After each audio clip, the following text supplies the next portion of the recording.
এই জন্য এদেরকে এই চিপা প্যান্ট এটা পরায় দিচ্ছে। মানে এটা কোনোভাবেই সুস্থ স্বাভাবিক কোনো মানুষের পোশাক না।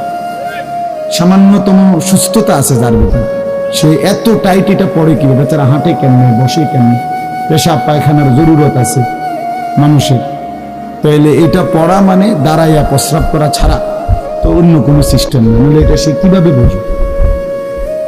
তাইলে এত কষ্ট করে মানুষের পোশাক আল্লাহ তাআলা নাজিল করেছে। ইয়া বনি আদমা কাদ আনজালনা আলাইকুম লিবাসান, কোরআন শরীফে আছে। আল্লাহ বলেন, হে বনি আদম, আমি আল্লাহই তোমাদের উপরে পোশাক নাজিল করেছি। পোশাক আল্লাহর দেওয়া। এই যে মানুষ পোশাক পরার এই অনুভূতি, এটা আল্লাহর দেওয়া। আদম আলাইহিস সালামকে আল্লাহ তাআলা সৃষ্টি করে পোশাক ছাড়া পেশ করে নাই ফেরেশতাদের সামনে। কি মনে হয় আপনার? খোলামেলা, বুঝছেন না কথাটা? তো ওনার গায়ে কি ছিল? পোশাক ছিল। তো আল্লাহ তাআলা যখন থেকে আদমকে সৃষ্টি করলেন, তখন থেকে আদমের গায়ে পোশাকও দিল। সেই থেকেই পোশাক। ইউয়ারি সাওআতিকুম ওয়ারিশা, এটা স্পষ্ট। আল্লাহ বলছে দুইটা উদ্দেশ্যে পোশাক দিলাম। এক, এটা তোমাদের লজ্জা ঢেকে দিবে, আর ওয়ারিশা, এটা তোমাদের সৌন্দর্যের উপকরণ হবে। তাহলে এটার মধ্যে একটা আর্ট আছে, সৌন্দর্য আছে। এটা লজ্জা ঢাকবে। এখন যদি লজ্জাই না ঢাকে, এটা যদি সতরই না ঢাকে, তো এটা হলো কি? আল্লামা তকি উসমানী দামাত বারাকাতুহুল আলিয়া হযরত বলছেন যে কোনো মানুষের, পুরুষের সতর কোমর থেকে নিয়ে, নাভি থেকে নিয়ে হাঁটু, এটুকু জায়গা এভাবে ঢাকতে হবে। একে তো মোটা হইতে হবে কাপড়, যাতে করে পাতলার কারণে চামড়া দেখা না যায়। আরেকটা হলো এতটুকু ঢিলে ঢালা হইতে হবে, যাতে করে এতটা টাইট হইয়া না লাগে, যেন অঙ্গ প্রত্যঙ্গ, রান, পিছনের অংশ কার কেমন এটা বোঝা না যায়। স্বাভাবিক যেন ঢিলে ঢালা হয়, নাই তো এটা কি হয় না, পোশাক হয়। একবারে শরীর সাইজ কাইটা বানানো, এটা কোনোভাবেই সৌন্দর্য না। এই জন্য এটা গুরুত্বপূর্ণ বিষয়।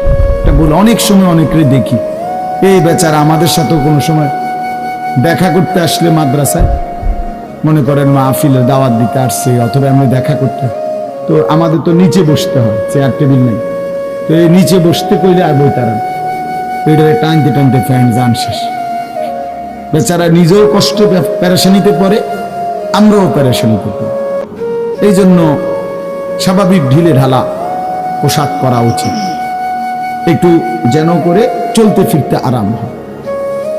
ভাই তোমরা বসতে না, তোরা তো চলে যাও, বেটা অপদার্থ কোথাকার, যাও এখান থেকে বেটা, যাও। তোমার মতো দু চারজন শ্রোতা না হলে কি ফালতু কোথাকার।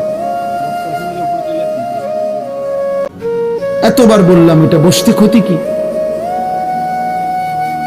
আল্লাহর কথা বসে শুনতে হয়। এটা এতবার একটা কথা বলতেছি, এটা যদি গুরুত্ব না হয় তো এটা কি হলো বলেন? আল্লাহর কথা বসে শুনতে হয়, এটা তো একটা সার্কাস না।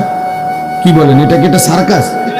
তাইলে কোরআন শরীফে আছে এটা। মুসা আলাইহিস সালামকে আল্লাহ তাআলা তুর পাহাড়ে জুতা খুলতে বললেন কেন? জুতা খুলে বসবার জন্য। আল্লাহর কথা বসে শুনতে হবে, জুতা খুলে শুনতে হবে, তাইলে নিজের মধ্যে পরিবর্তন আসে। আদব ছাড়া ইলম হয় না। কোরআন সুন্নাহর যে জ্ঞান, এই জ্ঞানের জন্য আদব জরুরি। অন্য পড়ার জন্য এটা এতটা জরুরি। বাংলা, অঙ্ক, ইংরেজি, পদার্থ, জীববিজ্ঞান পড়ার জন্য পেশাব করে ফানি লন লাগে না, বুঝেন না? দাঁড়াইয়া বসুক, বসে পড়ুক, বসে পেশাব করুক, এতে কোনো অসুবিধা নেই। কিন্তু আল্লাহর কোরআন পড়বার জন্য, রাসূলুল্লাহ সাল্লাল্লাহু আলাইহি সাল্লামের সুন্নাহ পড়বার জন্য প্রস্রাব করে ঢিলা নিতে হয়, টয়লেট পেপার ব্যবহার করতে হয়, পানি ব্যবহার করতে হয়, পবিত্র হইতে হয়। হ্যাঁ আসো আব্দুর রহমান, তুমি এনে আও। না না না, এখানে আসো। তো